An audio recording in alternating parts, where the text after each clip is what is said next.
Selamat pagi. Assalamualaikum warahmatullahi wabarakatuh. Salam sejahtera untuk kita semua. Pak Parpal Purwanto, matur suwun sudah kerso berkenan ya menerima undangan saya sebagai narasumber. Ya, semula saya itu mencari narasumber dari Jawa itu saja ya, yang mempunyai wawasan. Bukan hanya Jawa, tapi saya melihat Bapak mempunyai wawasan literasi Jawa yang cukup bagus. Ditambah juga seorang penulis ya, yang bagus juga. Saudara-saudara sekalian, ini sedikit saya akan bercerita tentang beliau ini. Ini saya berterima kasih sekali kepada Pak Purwanto. Inilah saya mau bercerita kepada pendengar semua, pendengar semua ya. Jadi podcast ini direkam dalam bentuk YouTube dan juga bentuk audio, dalam bentuk audio. Jadi Pak Parpal Purwanto ini lahir di Wonogiri, Jawa Tengah. 25 Desember. Kalau Desembernya sudah sama dengan saya, Pak Purwanto. Pak Parpal, saya ini 8 Desember, jenengan 25 Desember. Ini ya, senang sekali. Bapak ternyata pernah di SPG tahun 88. 88 itu saya masih menjadi guru SPG. Cuma 88 itu saya kuliah di Amerika. Jadi berjenengan pernah ke SPG, jadi paling tidak ya saya anggap murid saya. Saya bangga punya murid ya. Saya bangga punya murid yang mempunyai bobot wawasan dan mempunyai rasa kebangsaan, rasa kejawaan, jiwa Jawanya masih ada. Sebab sekarang banyak orang Jawa itu ora Jawa. Banyak orang Jawa yang ora Jawa. Saya akan lanjutkan lagi. Selain ini, Bapak ini juga S1 PGSD. Jadi Bapak ini juga mahasiswa saya. 2012 sana. Terus S2 Bahasa Indonesia dari Univet. Ya. Terus mengajar di SN Wonosobo. Bagus sekali. Dan Bapak juga pernah menjadi wartawan, menekuni bidang sastra. Wah ini. Tulisan berupa cerita pendek, cerita rakyat, puisi, artikel ditulis dalam bahasa Indonesia dan bahasa Jawa. Nah, di antaranya pernah dimuat dari koran.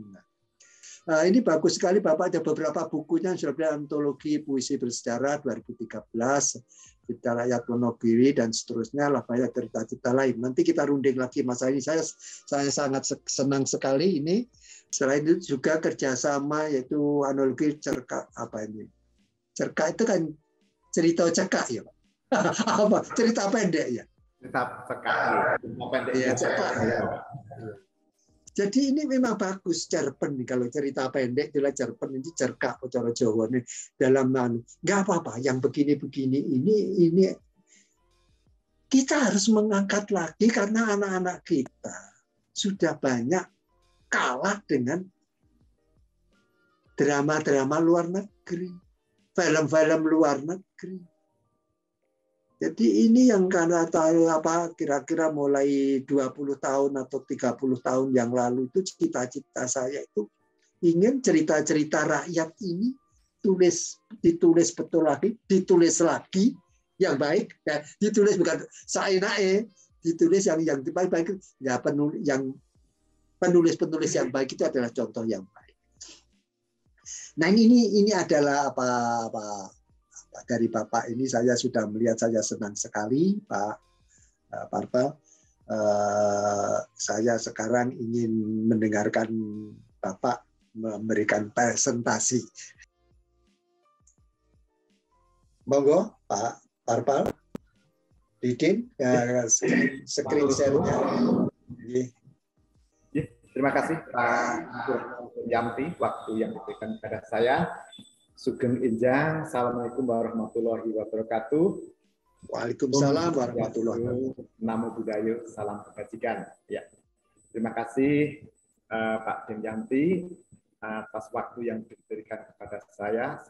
Semoga kita dalam keadaan sehat walafiat, tak kurang suatu apapun. Perkenankan kami akan karo sedikit biografi tadi sudah disampaikan oleh Pak Dimyanti. Saya langsung saja untuk mempresentasikan PPT yang saya buat. Monggo Pak Didin, saya di Bandung. Silakan Pak Parpal untuk menyampaikan presentasinya atau paparannya. Ya. Terima kasih Pak Dimyanti. Dalam kesempatan kali ini saya akan memaparkan sebuah tema, yaitu tentang kendala berliterasi. Pak Didin, ini slide-nya belum kelihatan, Pak Didin. Tadi sudah kelihatan, ya. Terima kasih. Yang secara umum saya bagi dengan 3 poin, yaitu yang pertama adalah pendahuluan, yang kedua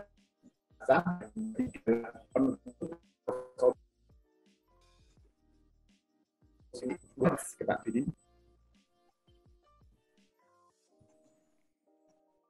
Ya. Sebenarnya ini adalah gambaran secara umum ya, secara umum tentang peringkat literasi di Indonesia. Itu tampak bahwa Indonesia itu menempati peringkat 62 dari 70 negara. Ini penelitian pada tahun 2019 lah. Ini berarti kan negara kita tuh termasuk 10 terbawah dari 70 negara yang diteliti, yang disurvei. Ini merupakan suatu kenyataan yang ada. Next, mungkin nanti agak mengerucut ke lokasi kegiatan kami di sini. Nah, di sini ada kami kelompok kecil, Pak. Ini sebuah pemerhati sedikit literasi dari kelompok kecil ini yang yang bergabung dalam sebuah komunitas, yaitu komunitas sastra Girika Wedar. Berawal dari kegelisahan bersama para pelaku seni terhadap dunia literasi, terutama baca dan tulis, dan mengkhusus pada seni sastra di lingkup daerah kami. Itu yang terjadi, Pak. Pada setiap ada event budaya, dunia seni sastra ini jarang sekali disentuh. Pemerintah daerah, maaf ini saya menyebut sedikit pemerintah daerah waktu itu ya, bukan sekarang, mungkin sekarang situasi pandemi mungkin berbeda. Waktu itu ketika ada sebuah event budaya, selalu yang diangkat itu misalnya tentang campur sari, tentang dalang atau wayangan. Bukan saya tidak suka pada itu. Saya juga suka dengan budaya itu. Tetapi mari kita juga memikirkan antara seni sastra, karena ini kan menyangkut dunia literasi. Next Pak, coba ke bawah Pak. Nah, berawal dari kegelisahan itulah kami bertiga waktu itu, ada Pak Didit Nugroho, ada Mas Gun Prastowo, dan saya sendiri mengadakan diskusi kecil, Pak. Diskusi kecil waktu itu di halaman Masjid Takwa Wonogiri ya. Karena kebetulan di akhir tahun itu di Wonogiri diadakan acara Wonogiri Carnival, yaitu pada tahun 2017.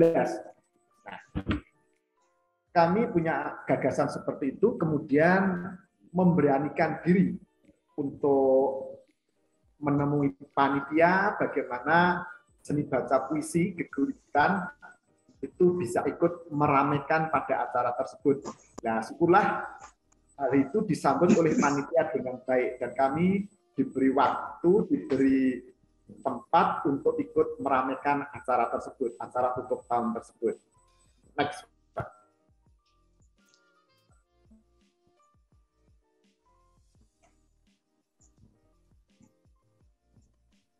Nah, dan ini yang tidak kalah pentingnya kondisi real di lapangan ya. Ini mengerucut lagi ke dunia pendidikan yang ada di sekitar saya. Ya, pembelajaran literasi khususnya dunia sastra itu masih didominasi ranah pengetahuan atau hafalan semata. Sebagian besar belum menyentuh kreativitas anak khususnya dalam menulis atau mencipta agar siswa melek dan cinta terhadap dunia literasi. Karena ini akan ada gayung bersambut, yaitu antara kemampuan literasi itu akan Sejak dini siswa itu perlu dibekali kecintaan terhadap aktivitas literasi. Itu yang tidak kalah pentingnya. Next, Pak Didin. Nah, ini potret yang kedua. Potret yang kedua, pada guru sebagian besar kurang minat atau kurang menguasai tentang dunia sastra. Mereka lebih terfokus pada pencapaian pengetahuan yang akan dipertaruhkan pada ujian akhir sekolah. Ya. Ini bisa saya sampaikan meskipun bukan penelitian secara intern yang pakai data yang benar-benar real, tetapi apa yang pernah saya lakukan secara gambaran kasar dapat saya temui dari dua item. Yang pertama adalah waktu itu kami juga mengadakan pelatihan menulis bagi guru. Pelatihan menulis bagi guru ini diikuti sekitar 85 peserta. 85 peserta. Tetapi tujuan kami ternyata kurang berhasil. Karena apa? Dari 85 itu tidak ada 25% yang benar-benar bisa membuat buku sesuai yang diinginkan masing-masing. Karena kami waktu itu melayani artinya jika A itu menginginkan menulis apa, kita bantu. Menulis apa, kita bantu. Bahkan setelah selesai pelatihan pun tetap kita open, saya bisa didatangi ke rumah atau bisa lewat SMS atau bagaimana, bisa untuk konsultasi. Tetapi ya itu tadi, tidak ada 25% yang benar-benar bisa menerbitkan buku. Setelah saya cari penyebabnya apa? Oh ternyata orientasi, maaf ya ini, yang ikut pelatihan itu sebagian besar itu orientasinya tuh mendapatkan sertifikat atau SPTPL yang nanti digunakan untuk PAK atau BUM. Jadi mereka itu sudah dapat sertifikat, sudah merasa senang. Jadi ketika pelatihan itu artinya dia menggugurkan kewajiban bahwa itu datang absen, karena kalau tidak itu kan sertifikat juga tidak diberikan. Jadi seperti itu. Nah ini mungkin ada di kesalahan diri kami. Seharusnya selain kehadiran juga karya mestinya. Di diri kami mungkin itu kesalahan. Harusnya ketika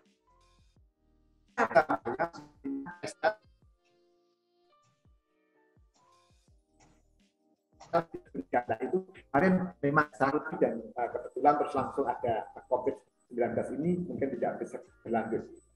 Dan ini juga ada di indikator kedua, yaitu pada waktu PGRI mengadakan ulang tahun pada 2021 ini, kebetulan saya menjadi juri dalam lomba cerpen menulis cerita pendek oleh para guru kalau PGRI istilahnya ranting atau tapi yang kalau dalam lingkup sewilayah Kecamatan Wonogiri Kota itu pesertanya sangat minim sekali, Bapak. Nah ini mungkin apakah kurang minat atau kurang menguasai tentang dalam kepenulisan sastra itu tadi, terutama cerita pendek. Misalnya dari peserta dari SMA atau MA itu hanya 2 orang. Sementara dari SMK itu hanya 1 orang. Dari SMP dan MTS itu hanya 5 orang. Dari SDM itu hanya 4 orang. Dengan total jenderal hanya 12.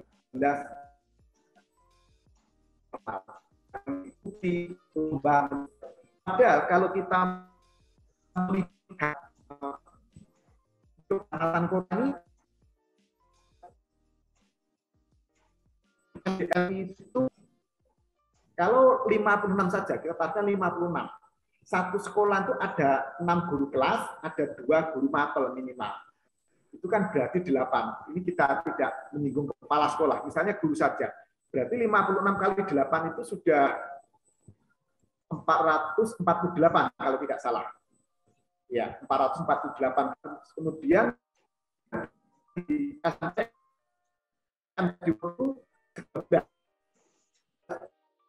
kami itu kan juga lebih banyak, mungkin ada sekitar 25 atau bahkan lebih. Kalau 12 kali 25 saja sudah 300. Kemudian di SMA, MA atau SMK itu di Wonogiri Kota itu lebih dari 12, sekitar 12 lah.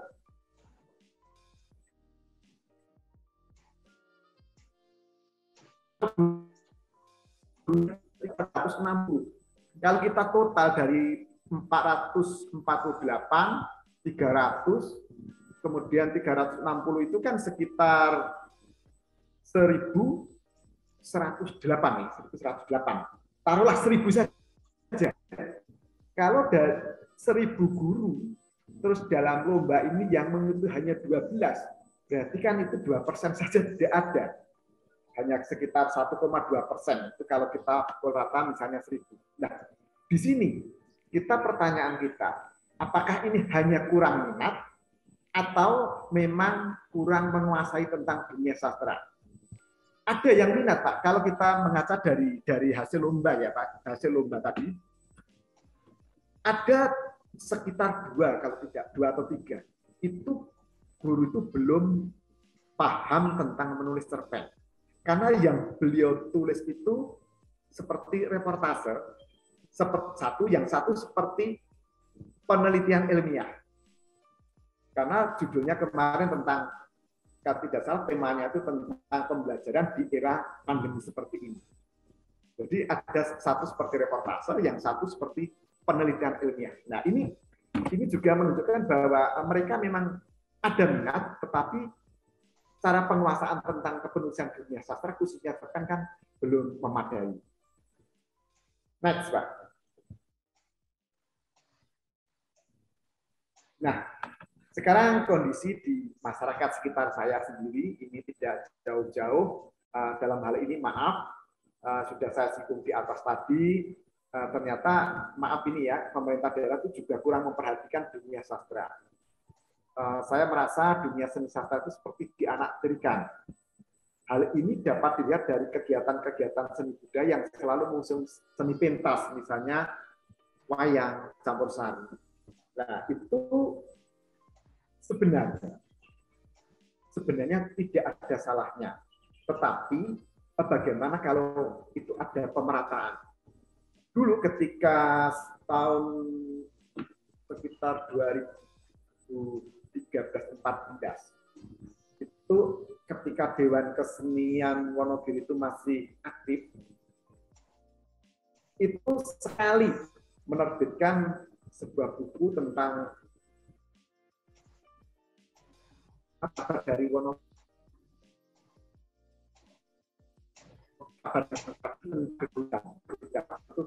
saat ketepat Kuswardiatmo. Namun sayangnya sejak saat itu Dewan Kesenian itu vakum, Pak, sampai sekarang.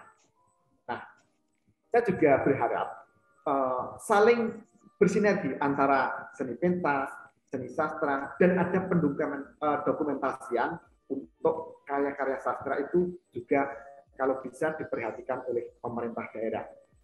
Next, Pak. Sedikit ini saya gambarkan untuk solusinya.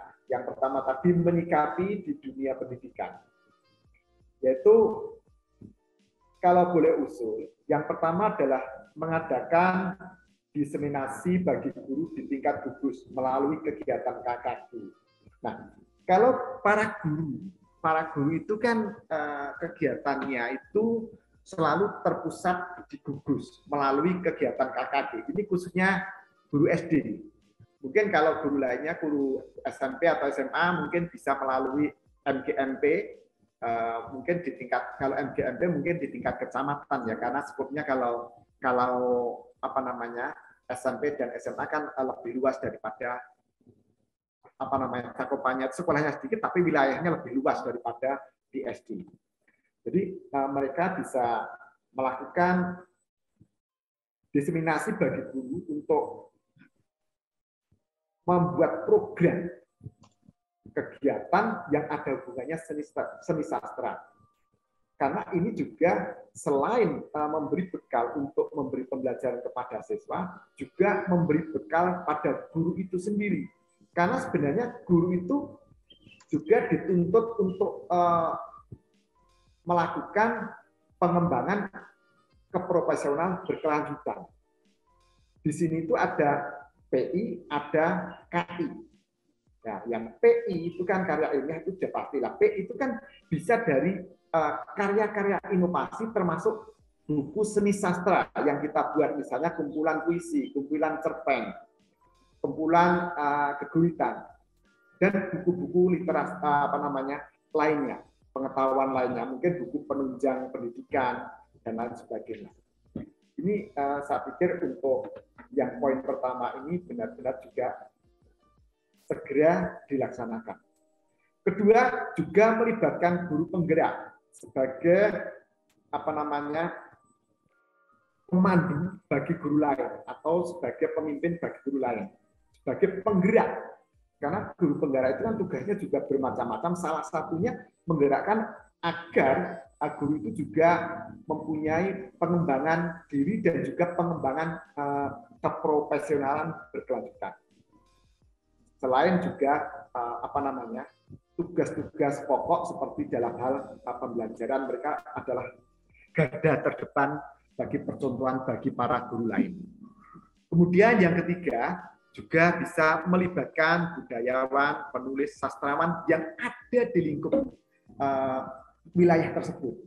Kalau misalnya gugus A, mungkin bisa mencari di wilayah tersebut. Kalau toh di wilayah tersebut tidak ada, mungkin bisa mencari keluar. Nah, ini karena apa?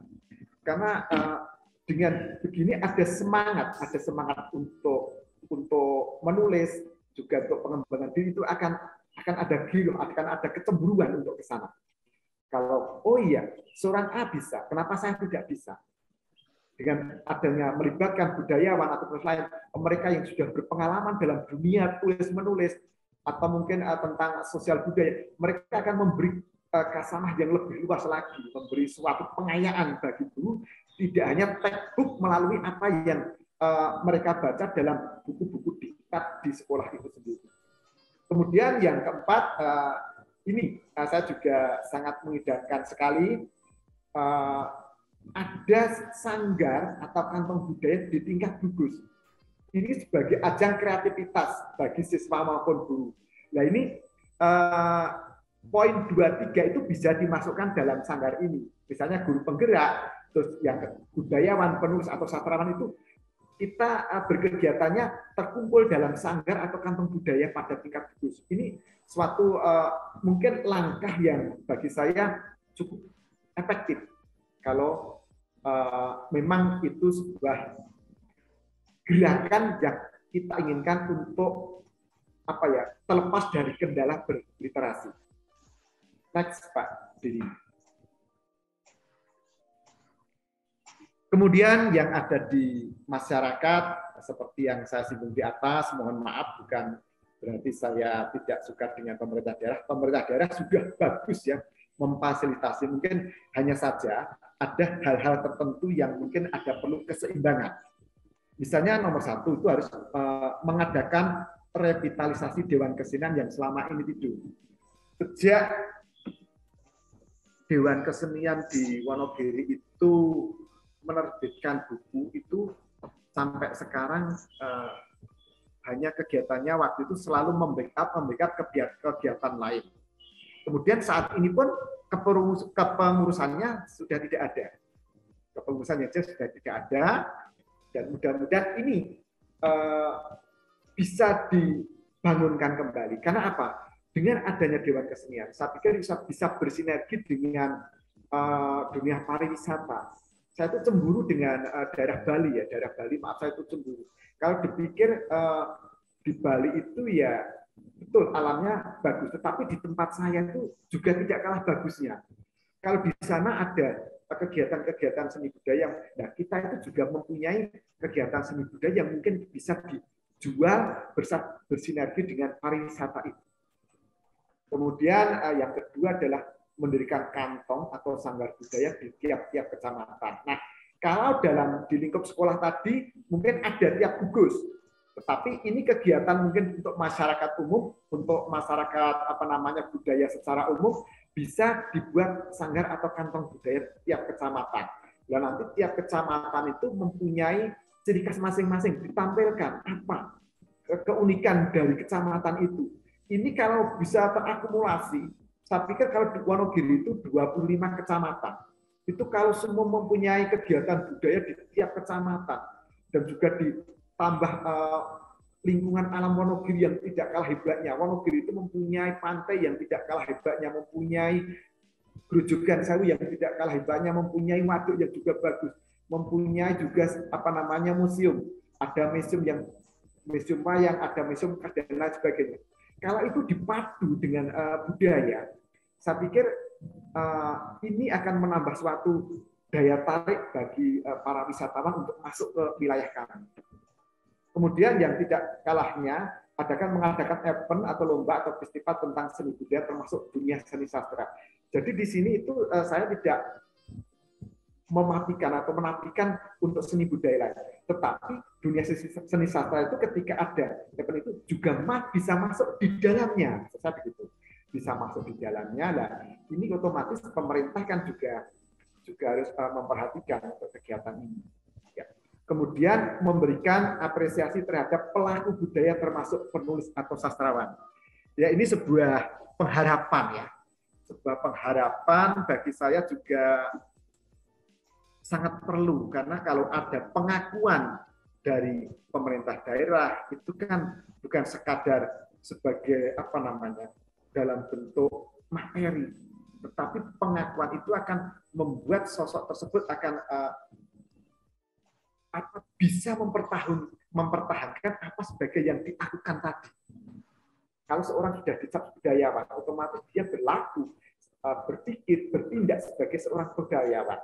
Kalau mereka sudah dikenal di tingkat kabupaten misalnya, mereka juga akan bertindak seperti apa yang dimaksud oleh yang memberi apresiasi tadi. Semua ini memang tidak terlepas dari pendanaan. Next, Pak. Nah, ini lebih mengerucut lagi tentang kegiatan KSGK yang sudah terlaksana. Karena kami juga berawal dari latar belakang tadi yang setelah resah tadi, akhirnya kan kami juga belum bisa membuat link dengan pemerintahan secara pendanaan dan lain sebagainya, karena mungkin pemerintah sendiri saat ini juga kerepotan dalam hal menangani pandemi COVID-19. Saya pikir semua energi termasuk pendanaan hampir semua tercurah ke tempat itu. Nah, kami titik kecil dari sebuah komunitas ini juga mengadakan apresiasi sastra di Wonogiri pada yang tergabung dalam komunitas sastra Girika Wadar itu mengadakan pembacaan puisi yang sudah saya sebutkan tadi, yaitu pada tanggal 29 Desember 2017. Di situ ada Pak Didit Nugroho, ada Pak Slamet Widodo, ada Arif Hermawan, ada Pak Tun Prastowo, dan saya sendiri. Kegiatan ini ternyata waktu itu juga mendapat apresiasi teman-teman budayawan dari Solo berkenan hadir, yaitu Pak Jangkir Sonokolo, kemudian juga teman-teman dari Karanganyar, Ibu Putri Bungsu, dan juga Pak Pak Winarno itu akannya juga ke Sorawuh pada acara tersebut yang meskipun dengan ala kadarnya, dan mungkin waktu itu juga kami agak bertanya-tanya ya, kira-kira penonton antusias atau tidak kalau disuguhkan acara seperti ini, yaitu pembacaan puisi dan kegurutan. Ternyata mereka itu antusias sekali. Para hadirin itu juga sangat bisa menikmati. Itulah yang menjadi hati kita bongbong. Sayang sekali acara tersebut baru pertama dan baru sekali itu bisa kami laksanakan untuk di acara penutupan akhir tahun yang bisa berkolaborasi dengan kegiatan seni budaya di Kabupaten Wonogiri. Next, Pak. Nah, Selain itu pada 2019 itu KSBK juga mengadakan ajang seni budaya yang disebut dengan Munajat Warsa Enggal. Ya, ini kami bekerja sama dengan pemerintahan Desa Manjung. Ya, kebetulan ini di tempat saya, di domisili saya.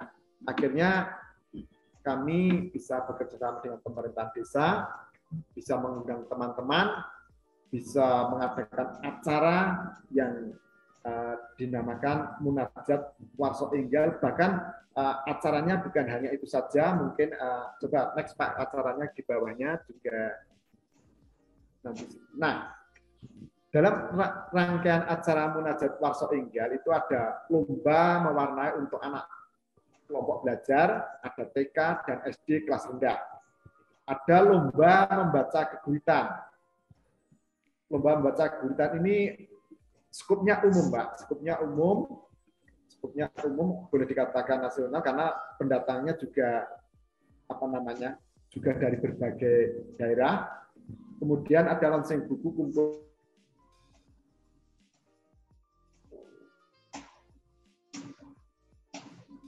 ada juga peluncuran buku yang kumpulan dari para penulis KSBK yang pertama kali, yaitu Tipak-Tipak Tato. Ini kumpulan buku yaitu Geguritan. Kemudian ada parade pembacaan Geguritan yang semua dilakukan oleh para personil dari KSBK dengan membacakan atau membawakan geguritan yang tertulis. KSBK juga ada kegiatan sosial, meskipun tidak seberapa, mungkin hanya setitik debu di antara lautan pasir, yaitu kita mengadakan peduli sosial terhadap para pedagang keliling yang terdampak pandemi COVID-19 pada awal terjadinya COVID tersebut. Karena banyak sekali teman-teman kita yang sehari-hari berdagang di keliling, terutama di sekitar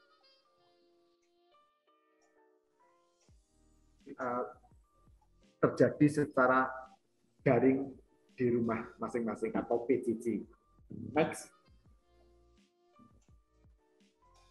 Nah, selain itu untuk tahun 2022 ini, agenda KSBK ini ada 4 item, Pak, yang dibagi menjadi triwulan. Ya. Triwulan pertama itu kita menulis bersama, yaitu tentang geguritan. Ini direncanakan untuk peluncuran nanti tanggal 27 Maret 2022. Insya Allah kalau memungkinkan itu juga diadakan kemah budaya. Kemudian untuk yang kedua, yaitu triwulan kedua, itu penulisan cerpen yang nanti diperkirakan untuk launchingnya itu pada tanggal 26 Juni 2022 dan juga insya Allah kalau diizinkan juga diadakan kemah budaya. Kemudian yang ketiga, kami akan menulis cerkak. Kami akan membuat buku tentang cerkak dan akan diluncurkan pada 24 September 2022. Ini untuk kemah akan terlaksana dengan baik, yang akan juga di kolaborasi dengan kemah budaya. Kemudian pada triwulan terakhir, yaitu keempat, itu menulis puisi. Ini akan diluncurkan pada tanggal 31 Desember 2022. Ini kita maksudkan mungkin ada semacam yang acara yang kita ambil yang puisi, mungkin pembacaan puisi nanti akan lebih semarak ditutup akhir tahun ini. Ditutup di akhir tahun 2022 nanti. Next, Pak. Selama ini untuk KSGK itu baru menerbitkan karya bersama itu baru 3 judul buku, Pak. Yang Pak Tatu ini pada 2017, kemudian ada Tatu-Tatu Lawas, kumpulan cerkak. Kalau tipak-tipak tatu tadi adalah kumpulan bebuitan, kalau Tatu-Tatu Lawas ini merupakan kumpulan cerkak. Kumpulan cerkak ini semua dari peserta atau anggota KSGK. Kemudian yang ketiga adalah, ini puisi, yang ketiga ini adalah kumpulan Suara 3 Penyair Indonesia. Ini ada 3 personil, yaitu Putri Bungsu dari Karanganyar, dan Pak Didi Setiono Nugroho dari Wonogiri, dan juga saya sendiri dari Wonogiri. Ini untuk penerbitan bersama tentang kegiatan, maksud saya kegiatan dari KSGK. Kemudian next, Pak.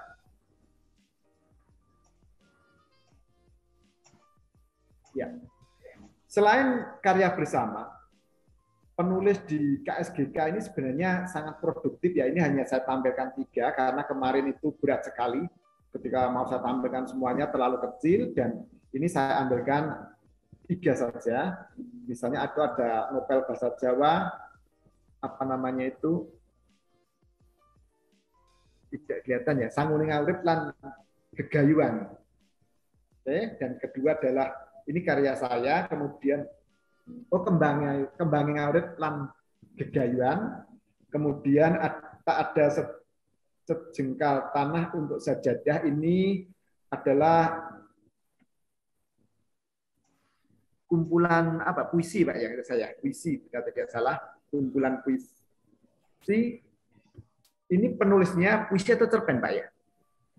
Oh, kumpulan cerpen. Ini kumpulan cerpen dari Pak Budi Wahyono. Beliau adalah penulis yang sudah senior dari Semarang sana, meskipun beliau kelahiran dari Wonogiri, tetapi sekarang berdomisili di Semarang. Beliau ini sangat produktif, sampai sekarang pun juga masih menulis di media massa, di berbagai media massa, penulisannya bermacam-macam, Pak Budi Wahyono ini. Kemudian yang di kanan itu salah satu cerita rakyat dari Watusomo, ini penulisnya Mas Gun Prastowo ya. Mas Gun Prastowo ini memang spesialis ya, banyak sekali buku-buku yang genrenya itu cerita rakyat. Cerita rakyat itu bahkan bukan hanya sekadar cerita rakyat, tetapi juga kadang-kadang mengambil background, mengambil latar belakang tentang sejarah. Jadi sejarah dipadu dengan tokoh fiktif yang akhirnya memunculkan sebuah cerita rakyat baru. Banyak sekali karya-karya Mas Gun ini yang juga sudah terbit dan yang juga belum terbit. Pertama kali kalau tidak ingat saya, kalau tidak salah ingat, adalah Demang Jebres waktu itu. Demang Jebres, tapi sampai sekarang juga malah belum diterbitkan. Mungkin karena untuk semua kegiatan itu membutuhkan pendanaan. Karena sebenarnya masih banyak sekali manuskrip yang belum diterbitkan menjadi buku. Ini termasuk kendala utamanya adalah tentang hal pendanaan. Pendanaan itu hal yang sangat krusial dalam kegiatan seperti ini. Makanya juga alon-alon, dan Mas Gun sendiri juga ada menulis dengan saya, kolaborasinya menulis dengan saya, tapi sebenarnya bukan kolaborasi ya, karena ibarat itu kan jahit itu saya itu tinggal jahit saja, karena Mas Gun itu sudah membeli kain, membuat pola dan lain sebagainya. Nah, saya hanya menjahit, hanya memberi tambalan-tambalan saja mungkin yang belum pas, mungkin seperti itu. Mungkin boleh dibilang itu sebenarnya sebagian besar tulisan Mas Gun tentang trilogi Tembang Tanah Pusaka itu juga masih dalam bentuk mock-up atau manuskrip ya, seperti itu. Dan juga masih banyak karya teman-teman yang sampai sekarang itu belum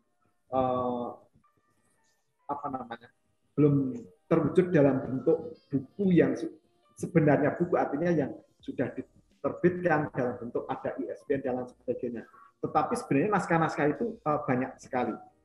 Nah, mudah-mudahan ini saya ulangi sekali lagi dari atas tadi, mungkin di dalam lingkup sekolah mungkin kendala-kendala tersebut juga tidak bisa dipungkiri itu ada kaitannya dengan pendanaan. Begitu juga bagi pemerintah daerah, saya yakin juga itu mungkin kalau belum tersentuh mungkin belum saja, tapi untuk kegiatan lebih intens untuk mendirikan sanggar dan lain sebagainya itu juga membutuhkan pendanaan.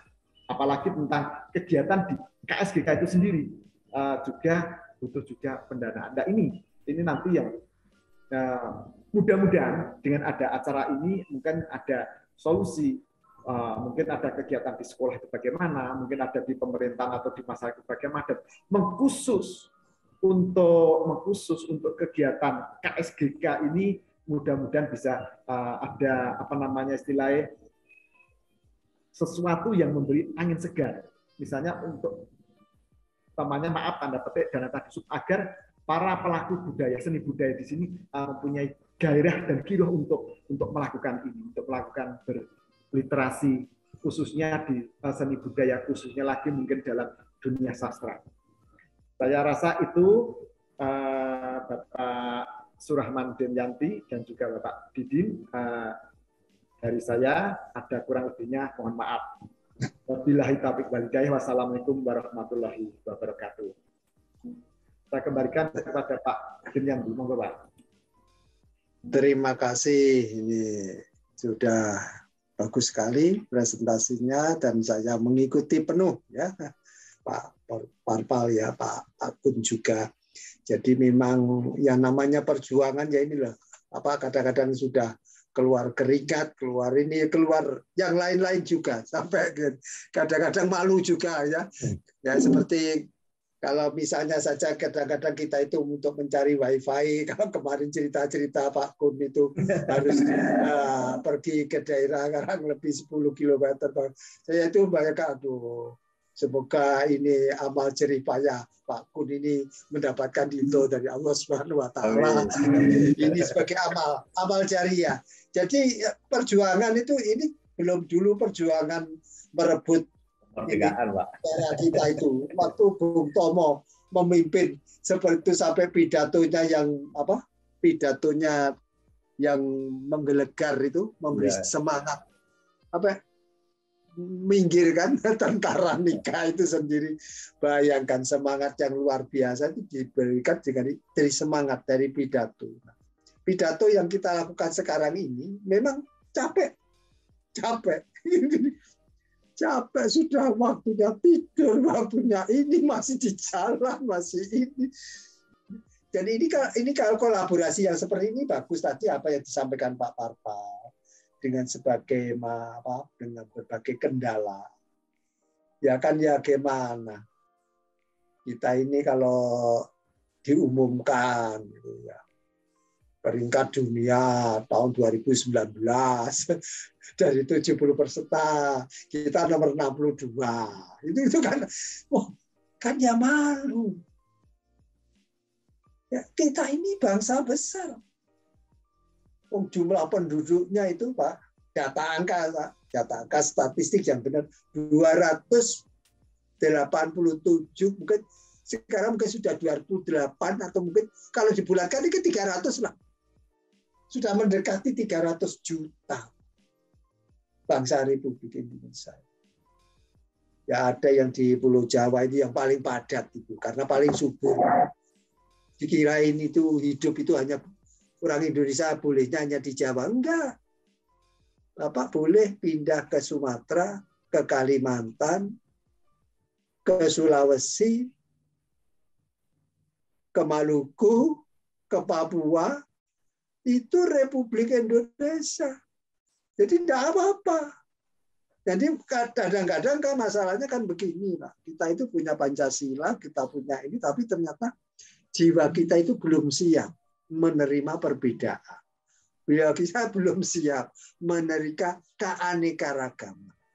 Nah, buktinya apa ya? Buktinya seringkali kita ini melihat di tatanan politik, di tatanan atas, di tatanan bawah, kita itu masih belum legowo. Kalau orang Jawa kata legowo sudah jelas. Kita itu belum legowo. menolong orang lain. Kadang-kadang warna kulitnya beda.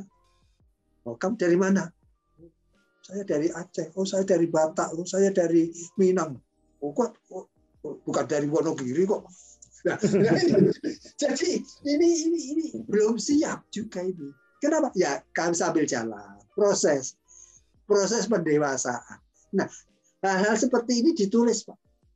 Jadi kalau tadi Pak Parpal, Pak Kun sudah boleh mengambil cerita, sebagian diambil dari Aceh, sebagian lalu digabungkan dengan Wonogiri. Ya boleh-boleh saja. Atau orang Wonogiri yang pindah di Aceh membuat cerita baru.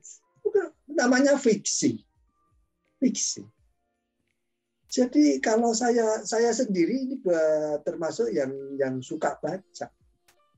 Suka baca. Jadi ternyata kemarin misalnya saja Pak Kun kirimkan artikel ya kepada saya. Istri saya itu ya ikut baca gitu, karena kita itu rupanya darah daging doyan moco. Lalu kan nggak gila baca gimana? Saya itu di rumah itu ya selalu perpustakaan. Jadi rumah saya di Indonesia di Parung itu perpustakaan. Rumah saya di Amerika ini perpustakaan. Jadi bagaimana? Agaknya ini. Ini bagus sekali, maka saya beri kesempatan sekarang Pak Kun Prastowo, ya, karena Bapak adalah ibarat adalah teamwork, ya, tim kerjanya Pak Parpal. Jadi tadi Pak Parpal juga sudah cerita, ini buku-bukunya adalah banyak karya-karya dari Pak Kun. Pak Kun itu penulisannya bagus, dan ini rupanya Pak Kun ini harus memberi contoh pelatihan. Selain Pak Parpal, Pak Kun ini sudah tahu pelatihan, nanti cobalah pelatihannya itu di online kan atau gimana. Saya mencoba sebagai sponsor saja. Saya memberikan sponsor, memberikan e-certificate gitu ya sebagai pelatihan. Nah tadi berdasarkan pengalaman Pak Parpal, kalau sertifikatnya diberikan duluan pada waktu mengikuti itu nggak pas. Sertifikat itu diberikan setelah ada produk. Ya, kalau begitu nanti pelatihan atau apa online, setelah pelatihan online itu katakanlah seminggu, 2 minggu, 1 bulan, ya terserah lah. Waktunya kan kita atur saja. Nah, terus itu nanti gimana produk? Nah, produk diberi waktu misalnya saja 3 bulan, ya, supaya produknya bagus. Jadi kalau misalnya tadi cerita pendek, supaya produknya bagus, referensinya bagus. Makanya nanti di website itu diberikan contoh ini loh, contoh-contoh. Jadi selain di pelatihan tadi, materi pelatihan tadi diberikan, itu kan waktunya pendek, namanya pelatihan. Waktunya pendek. Sehingga ada materi-materi baru yang lebih up to date. Silakan, Pak Kun. Monggo. Terima kasih Pak Din dan Bapak Ibu semuanya. Selamat pagi ke Indonesia. Sedikit saya menyampaikan terkait apa yang tadi sudah dipaparkan oleh Pak Parpal Purwanto terkait bagaimana kendala-kendala literasi yang ada di komunitas kita, dan saya rasa itu juga menjadi kendala berliterasi di Indonesia pada umumnya. Jadi yang pertama tadi Pak Parpal sudah menyampaikan, jadi ternyata memang benar minat baca bangsa Indonesia itu memang betul-betul setipis lembaran kertas buku gitu Pak. Jadi betul-betul masih sangat rendah begitu. Nah ini memang perlu upaya-upaya bersama, tidak hanya istilahnya masyarakatnya, tapi mungkin penulisnya juga, pemerintah daerah juga, betul tadi yang disampaikan Pak Parpal. Kemudian kelompok-kelompok pemerhati, kelompok seni dan lain sebagainya, kelompok-kelompok penulis, walaupun sekarang di era kekinian sudah banyak sekali penulis-penulis besar yang membuka ruang untuk berlatih bersama terkait bagaimana menulis. Kemudian permasalahan berikutnya menurut saya sedikit menambahi terkait dengan reading habit yang ada di Indonesia. Minat baca kita memang begitu rendah karena mungkin kebiasaan atau kultur kita, culture kita, bahwasanya kultur masyarakat kita itu kan masyarakat bertutur. Kalau bercerita itu ceritanya cerita bertutur, dari mulut ke mulut disampaikan secara langsung, karena memang bagian dari karakter kita lebih senang berkelompok, bergerombol, kemudian menjadi kesatuan, walaupun pada saat ini sekarang sudah lebih cenderung ke arah individualis dengan adanya teknologi digital, misalnya seperti itu. Kemudian yang pembanding di Indonesia dengan mungkin di Amerika misalnya seperti itu. Kalau di Amerika mungkin seorang penulis bisa menjual 100.000 buku, itu bisa dikatakan bestseller. Kemudian kalau hanya laku 5.000, itu harus dilakukan withdraw circulation atau menarik, harus ditarik itu buku karena dianggap gagal. Tapi beda di Indonesia. Seorang penulis bisa terjual bukunya mungkin 10.000 itu sudah bestseller. Kalau terjual 5.000, mungkin penulisnya sudah bancaan bersama penerbitnya, begitu. Tapi ya tidak ada istilah menarik buku dari peredaran karena sekarang baru eranya, misalnya seorang penulis menerbitkan dengan indie book-nya, hanya dengan model indie book-nya, 10 buku, 5 buku itu sudah bisa sekarang di Indonesia. Karena sudah banyak percetakan atau penerbit-penerbit yang memberi ruang kepada masyarakat untuk berkreasi. Kemudian saya punya sedikit cerita, walaupun mungkin agak tidak valid, tapi ini cerita, betul-betul cerita dari teman. Bagaimana ketika dia seorang doktoral di Kementerian Tenaga Kerja, dia teman SMP saya.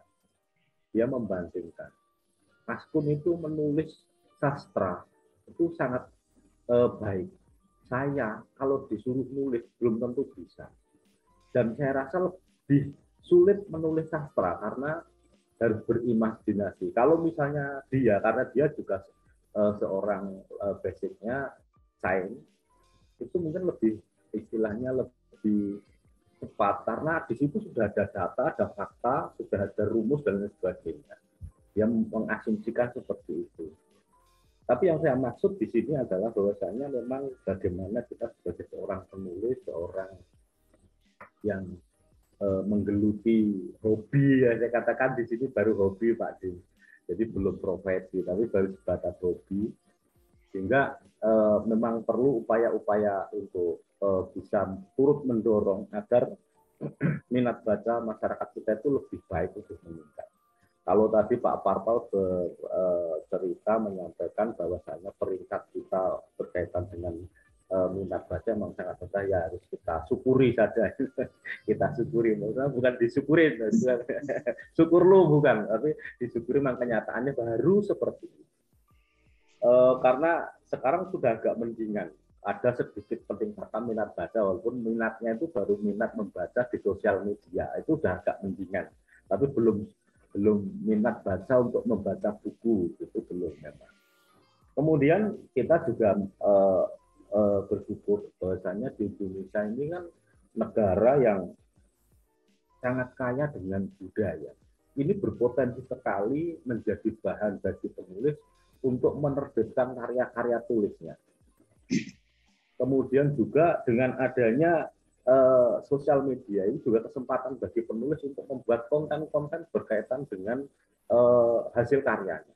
Sehingga memang perlu upaya-upaya bersama. Kemudian terkait kendala yang disampaikan Pak Parpal di komunitas sastra di Jawa Barat, kan Pak Dim saya menceritakan sedikit tadi. Bahwasanya bagaimana buku yang di komunitas kita bisa terbit itu modelnya badoncek Pak, atau itu tampak modelnya. Jadi kita nulis sendiri, kita turut menerbitkan sendiri dengan urunan Pak. Jadi modelnya seperti itu. Jadi misalnya saya pesan 10 buku, ya saya bayar sendiri begitu. Jadi belum ada istilah yang penting buku itu bisa terbit dulu. Jadi ada semangat bersama dulu. Nah ini yang memang kendala kita jujur saja terkait dengan istilahnya upaya. Kita punya potensi, kita punya tenaga, kita punya semangat. Tapi terus terang kita terkendala terkait dengan capital untuk menerbitkan hasil karya kita. Maka ya mungkin ada tadi saya menyampaikan ke mungkin Pak Dim bisa memberikan solusi-solusi atau mungkin upaya-upaya bagaimana kita bisa bersinergi di situ agar ya produk yang kita miliki atau hasil karya yang kita miliki ini betul-betul bisa kalau kita tidak sampai berorientasi ke internasional tidak, tapi paling tidak dibaca orang itu sudah sangat senang. Dan itu ya itulah ketika misalnya saya contoh Pak, menulis buku dengan mencetak sekitar indie book sekitar 100 buku. Itu mungkin yang terjual hanya 10 sampai 15 buku Pak. Yang lainnya itu hanya bentuknya souvenir Pak. Saya berikan kepada sekolah saya, bekas sekolah saya, kemudian kepada teman kolega saya begitu. Jadi belum menjadi sebuah istilahnya income, belum. Masih sebatas ya tadi kegiatan sosial karena semangat energi kita ada, semangat kita ada, sehingga itu sebuah upaya. Kita udah senang ketika tulisan kita itu dibaca oleh orang lain. Walaupun kita berharap sebenarnya dengan pancingan-pancingan seperti itu ada respon dari masyarakat, ada respon dari pemerintah daerah, ada respon dari baik pemerintah yang pusat, provinsi maupun kabupaten sampai ke tingkat desa. Saya ya jujur aja agak ya istilahnya ya tidak kecewa tidak, tapi ya hanya istilahnya kok begini ya gitu. Jadi saya menulis buku berkaitan dengan cerita rakyat desanya atau daerahnya, tapi pemerintah desa atau pemerintah daerah itu sama sekali tidak ada respon. Harapan kita gitu disampaikan. Ternyata kita punya cerita. Ayo dibantu bagaimana agar bukunya terbit, bagaimana agar bisa disirkulasikan, dijual belikan di tengah masyarakat di desa atau daerah itu. Itu aja belum ada respon seperti itu. Memang masih sangat berat untuk kendala-kendala yang ada di kita. Mungkin demikian Pak Dim, apa yang boleh saya tambahkan. Terima kasih Pak Kun Prastowo, Pak Parpal. Tadi saya sudah menerima, merasap, dan insya Allah saya mau coba membantu gitu apa yang bisa. Saya melihat di depan saya itu ada Bu Sulistianingsih Naning. Apakah Ibu sudah bisa bergabung dengan kami? Selamat siang Bapak, bisa insya Allah, terima kasih sudah bisa bergabung dengan Bapak. Saya di Semarang Bapak. Oh Semarang, ya. Ibu di sekolah apa dari kantor Anda supaya saya juga. Terima kasih, mohon izin saya guru SD Pak di Semarang. Sebenarnya saya tidak ya Pak, ya hanya penulis pemula, baru penulis pemula yang sangat senang sekali dengan budaya Jawa. Kebetulan saya tertarik sekali dengan penulisan-penulisan geguritan, cerita-cerita dalam bahasa Jawa, karena keprihatinan saya kalau di Semarang ini anak-anak itu kan biasa pakai bahasa Indonesia dalam kesehariannya gitu Pak. Lebih banyak, dan itu sangat-sangat memprihatinkan orang Jawa tetapi lupa bahasa Jawanya Pak. Sebenarnya harapan saya itu untuk pemerintah setidaknya ya, kalau misalnya kecamatan itu ada Korsatpen itu, harapan saya nanti akan memperkenalkan karya-karya kami, kemudian dalam satu sekolah itu minimal ada 2 atau 3 buku yang didistributor ke sekolah ngaten, biar anak-anak juga mengenal bahasa Jawa kembali ngaten Pak. Iya. Terima kasih Pak mekaten. Nah, ini untuk Bapak-bapak dan saudara-saudara semua, ini waktu kita dibatasi ya, kita hanya dibatasi antara 90 menit saja ya, 90 menit saja. Tapi 90 menit ini adalah waktu emas ya. Insya Allah waktu emas. Karena ini rekaman ini akan didengarkan kembali oleh semuanya. Bahwa semangat kita untuk membangun, apakah itu Srogohimo, apakah itu Wonogiri, apakah itu Jawa Tengah, apakah itu sastra Jawa saja, apa itu sampai sastra Indonesia, apakah itu nanti komik, apakah itu sampai film, itu nanti yang akan kita insya Allah tercapai kalau kita melakukan kolaborasi. Saya kira untuk malam hari ini, malam hari itu di Amerika, Bu. Ini saya malam. Tapi untuk pagi hari ini cukup sekian saja. Saya minta maaf apabila ada salah kata, salah ucap, menyinggung sana sini. Semoga bermanfaat. Assalamualaikum warahmatullahi wabarakatuh. Selamat pagi, salam sejahtera untuk kita semuanya.